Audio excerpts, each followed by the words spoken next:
Bienvenue chez Conscious Human Academy. L'Académie de l'humain conscient se propose comme espace d'étude vers la connaissance approfondie de soi pour servir notre éveil de conscience.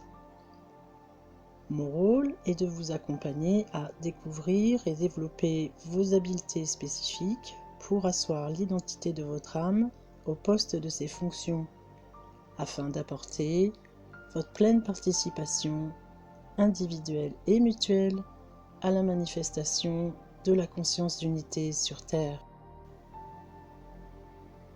Aujourd'hui, découvrons ensemble les premiers pas à faire pour nous guider par nous-mêmes à trouver ce qui pourrait être notre mission d'âme au travers de l'article du blog d'avril 2021, Trouver sa mission de vie. Notre mission d'âme est le pourquoi nous sommes venus nous incarner ici sur Terre et maintenant à cette époque. Nous pouvons peut-être avoir encore tendance à croire que seuls les êtres éveillés ou les leaders spirituels ont une mission de vie et des guides. Nous pouvons peut-être avoir encore le doute que nous ayons une mission puisque nous ne nous en souvenons pas. Nous pouvons peut-être avoir encore des incertitudes que nous ayons d'éventuels éclaireurs, des guides d'assistance, car nous ne les sentons pas, ou nous ne les voyons pas, ou encore nous ne les entendons pas. Ce n'est pas pour autant que tout cela n'existe pas. Tout véritable humain a une mission d'âme, en correspondance à des guides spécifiques. Nous devons en premier lieu être assurés de cela, et pour ce faire, construire nos bases intérieures de façon solide. Tout d'abord, développer et consolider notre confiance en nous-mêmes, pour ensuite progressivement remonter vers la confiance au soi divin. Nous nous devons de nous rééduquer complètement si nous souhaitons prendre ce chemin. Car rien du système 3D dans lequel nous sommes aujourd'hui nous a ouvert vers un rôle à jouer en reliance avec une force au-dessus de nous ou au-delà. Il est important de ne jamais perdre de vue que la conscience collective de l'humanité à laquelle nous sommes tous reliés et donc influencés se croit encore un humain mortel et ne conçoit pas l'âme. Même si tel n'est pas notre cas personnel, il convient d'en tenir compte et de vérifier de temps en temps sur le chemin que ces croyances de masse ne se superposent pas de façon inconsciente sur nous-mêmes. Vient ensuite ce qui s'appelle l'effacement de mémoire. Nous ne nous souvenons pas de qui nous sommes réellement lors de notre entrée dans cette incarnation, lors de notre naissance dans ce monde physique, et donc de fait, ce que nous sommes venus faire ici. Cet effacement de mémoire n'est pas naturel, et celui-ci nous révèle de toute évidence que les ponts communicatifs entre notre personne et notre âme ont été coupés. Tout ce que nous avons reçu comme conditionnement et programmation dans cette incarnation à l'intérieur de cette matrice 3D nous a implanté autre chose à la place. Nous avons appris à naviguer sur le chemin de la vie en prenant nos références, cadres, repères et modèles à l'extérieur de nous. L'extérieur nous fait croire qu'il détient le savoir, toujours mieux que par nous-mêmes, et y compris les représentants spirituels qui nous sont proposés, comme les religions, écoles ésotériques, mouvements New Age, qui nous conduisent à prendre nos guidances à l'extérieur, avec un intermédiaire, comme par exemple un prêtre, un maître ascensionné, un archange, un voyant, un thérapeute, des cartes, un pendule, nous transmettant la certitude d'un chemin, les vérités d'un destin, mieux que par nous-mêmes. Nous ne disons pas ici que tout cela n'est pas bien ou qu'il ne faut pas y faire appel. Nous disons qu'il s'agit de ne pas laisser tout cela prendre la place de notre propre boussole intérieure pour déterminer la route que nous souhaitons prendre par nous-mêmes ou que nous sommes destinés à prendre. Parce que pendant que nous sommes tournés à l'extérieur, à chercher des informations de compréhension ou des conseils d'autrui, nous ne sommes pas tournés à l'intérieur. Et c'est pourtant bien là, à cet endroit précisément, à l'intérieur de nous, que se trouvent les réponses à quelle est notre réelle mission et quels sont les êtres, incarnés ou non, pour nous aider à nous orienter et nous soutenir dans nos propres expériences. Lorsque nous nous adressons à l'extérieur, car nous n'avons pas notre réponse à notre question, par exemple, nous nous retirons la possibilité d'exploration dans les profondeurs de qui nous sommes.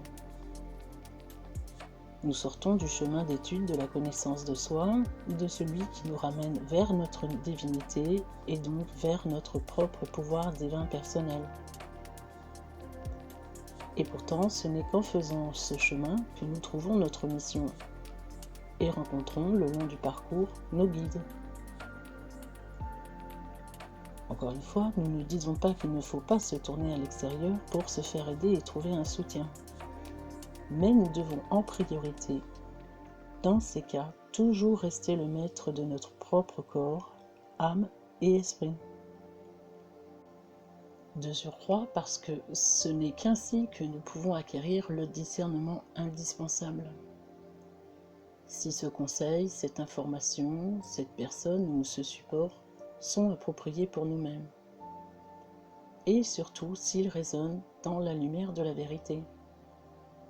Car il n'y a qu'ainsi que nous ne dévions pas de notre véritable chemin et des tâches que nous avons à faire pendant le temps de cette route. Il convient donc de veiller quotidiennement à garder l'équilibre entre l'extérieur et notre intérieur et aiguiser finement, patiemment et assidûment l'outil précieux qu'est le discernement. Notre chemin de vie est unique et nous avons un temps déterminé pour le parcourir. Personne d'autre que nous-mêmes ne peut le faire, c'est notre mission. Notre identité propre est donc aussi unique. À l'échelle de l'humanité, chacun détient un morceau de pulse qui lui est propre et est indispensable pour former l'ensemble du pulse. C'est donc en menant une véritable enquête à l'intérieur de nous que nous découvrons qui nous sommes, notre identité réelle. C'est ainsi que notre mission se découvre au fur et à mesure que nous parcourons le chemin, grâce à notre boussole intérieure et grâce aux lanternes qui s'allumeront dans les moments d'obscurité qui ne sont autres que nos guides. Pour entrer dans notre mission de vie et la reconnaître, nous poser les questions qui vont suivre nous donnent de nombreux indices. Avant de les lire et d'y répondre, il est conseillé de se positionner dans son cœur pour ressentir la question et non lire et réfléchir avec notre mental. Rappelons-nous toujours que le mental intellect est un très mauvais conseiller, car il est la somme de tous les conditionnements que nous avons reçus. Il n'est donc pas notre vraie identité, ni notre véritable essence divine. Ainsi, pour trouver, comprendre et marcher sur notre véritable chemin, nous devons abandonner notre identité terrestre pour laisser place à l'identité de notre âme qui, elle, connaît les réponses. Et le seul et premier moyen d'entrer en contact avec elle, avec notre réelle nature, est de se laisser ressentir, d'ouvrir le cœur de notre cœur. Aussi, la liste de questions qui va suivre est à observer en dehors de la vision 3D, de ce que la famille et les autres croient et pensent de nous, et même de ce que nous croyons nous-mêmes qu'ils croient et pensent de nous. Il est aussi souhaitable de s'appliquer cela à soi-même, retirer ce que nous pensons et croyons sur nous-mêmes. Encore dit autrement, je décide chaque jour de porter les lunettes de mon âme pour piloter le vaisseau qu'est mon corps physique et naviguer dans ce monde. Entrer dans notre mission demande avant toute autre chose du courage. Car du plus profond de nos cœurs, c'est ce que nous désirons le plus au monde. Et c'est aussi ce que nous avons le plus peur de faire. Car notre mission et nos fonctions réelles n'entreront pas dans le cadre de ce monde 3D et dans la perception des autres. Il convient donc d'être prêt à ne plus chercher à être compris, surtout vis-à-vis des proches, ainsi que de ceux qui ne sont pas dans le même niveau de conscience, car le maintien de certains liens ne pourront souvent pas se conserver. Chercher à être reconnu ne pourra plus fonctionner, c'est pourquoi la confiance en soi, la maturité et l'autonomie affective et émotionnelle sont si importantes à travailler. Apprendre à se reconnecter à notre propre boussole intérieure pour retrouver notre valeur intrinsèque, notre légitimité, est donc l'une des premières clés pour marcher sur notre réel chemin, pour pouvoir prendre notre poste dans notre mission de vie, au travers de nos diverses habiletés spécifiques qui sont les révélateurs de nos fonctions. Ici, nous comprenons que notre mission n'est pas un métier, mais qu'un métier peut être un support de réalisation à notre rôle. Il s'agit de ne pas s'attacher à son étiquette et rester centré dans notre cœur en priorité, toujours pour tenir la trajectoire. Et il faut encore du courage car les missions de tous ceux qui travaillent à l'éveil de conscience sont difficiles. Les moments de réveil et paliers d'éveil sont souvent des chocs émotionnels, car nous entrons dans de nouvelles prises de conscience des réalités, souvent pas belles à vivre et à accepter. Aussi, l'ampleur des tâches à accomplir peut paraître lourde. Le dépassement de nos peurs, l'effondrement de nos croyances, le lâcher de notre ego, le retrait du tyran de notre mental, la réparation de nos blessures, l'éviction des courants prédateurs, le recalibrage de notre identité âme réelle, l'adaptation et l'affirmation de notre prise de poste. Le choix d'entrer ou non dans notre mission et suivre nos intuitions et guidances reste un choix personnel, de nous-mêmes envers nous-mêmes. C'est un engagement. Alors la première question est donc, que vaut-il mieux pour moi-même ? Être dans une vie sécurisante et confortable, qui plaît à mon entourage et est conventionnelle au système, mais complètement illusoire et cachée derrière une fausse identité. Et finalement, cette vie sert à qui et à quoi ? Ou être dans une vie certes difficile, mais remplie de défis, de surprises et de rencontres, d'expériences émotionnelles, de joie de reconnexion, de sentiments profonds d'accomplissement, utiles dans le service à mon âme, à autrui, au divin, à la terre. De quoi puis-je être le plus heureux face à cette vie ? D'avoir tenté de rendre ce monde plus beau ? De participer à le rendre plus vivable ? D'avoir aidé les autres ? D'avoir aimé et donné le meilleur de mes possibilités ? D'avoir créé des nouvelles choses ou apporté de nouvelles façons de voir ? Qu'est-ce qui me fait vibrer dans la vie ? Qu'est-ce qui me fait du bien ? Qu'est-ce qui me procure du plaisir et de la joie ? Dans quoi je me sens portée ? Qu'est-ce que je pourrais faire de façon gratuite tellement cela me passionne ? Qu'est-ce que j'aime le plus faire ? Qu'est-ce que j'aurais envie de dire ou transmettre aux autres ou au monde ?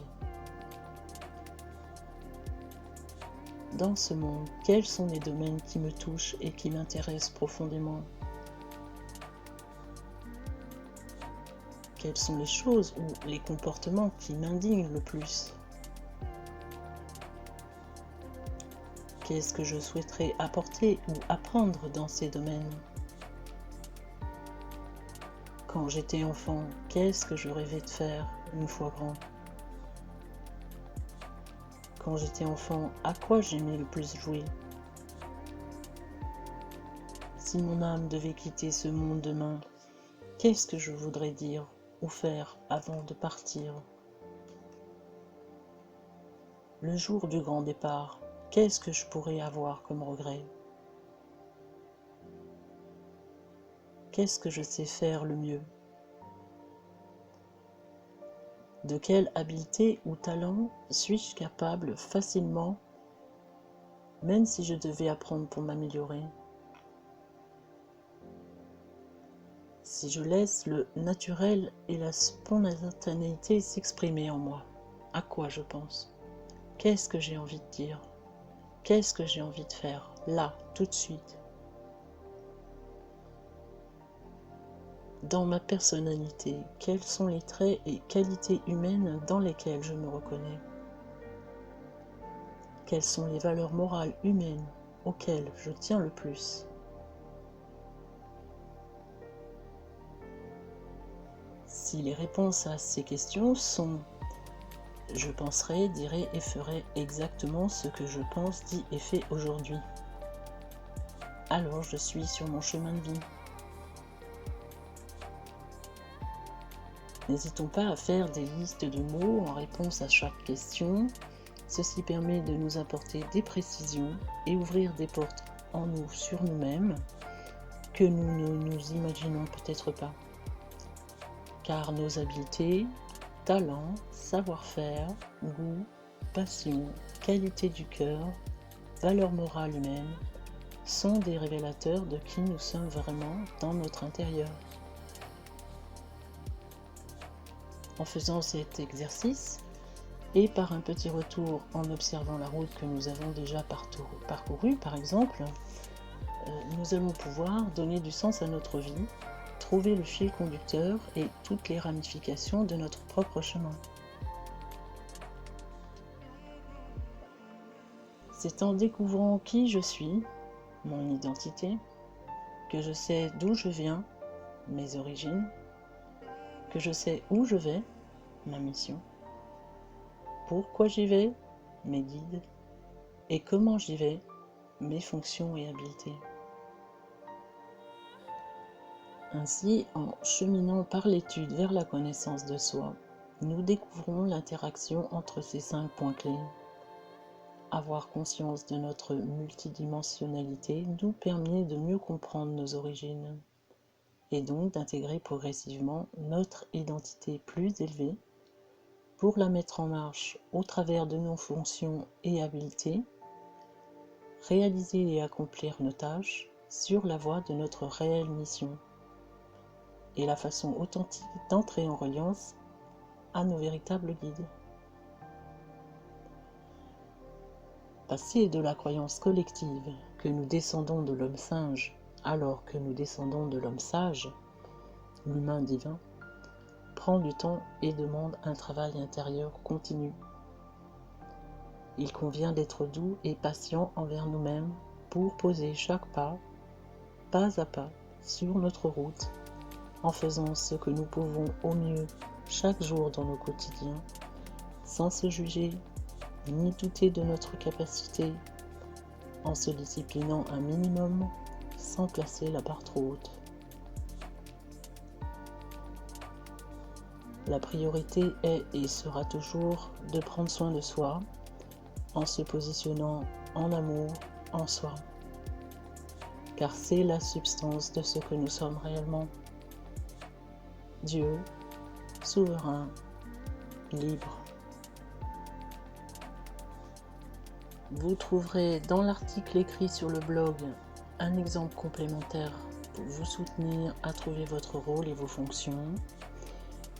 Je vous remercie de votre intérêt et espère sincèrement que ces informations seront aidantes. Et je vous dis à très vite.